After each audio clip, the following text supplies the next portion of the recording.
বন্ধুরা কলা গাছ কেমন লাগাই দেন সৌদি আরব তো দেশে কলা গাছ লাগাবো আপনারা দেখা পাইছে পুরো কলা গাছটা দেখতে থাকুন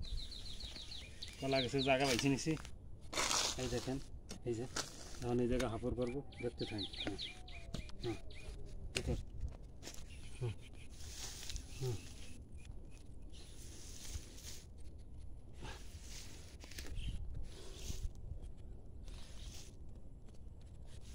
হুম বেশ ওরে কষ্ট রে হ্যাঁ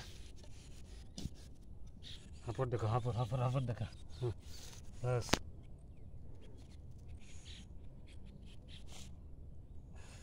ওকে ওদের কলা গাছের হাফর করতেছি জান কিন্তু বাইরে গিয়েছে বন্ধুরা পুরো দেড় হাত করছিলাম দেখছেন তো পুরো জান কলা গাছ রাখলাম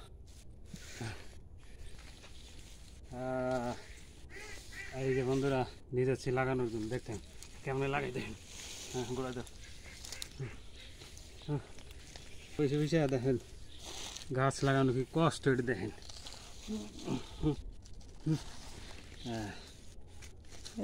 হ্যাঁ মাটি ফেলাই দে হ্যাঁ মাটি দে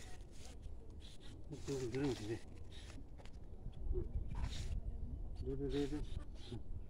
হয়েছে বাস আর ফিনিশ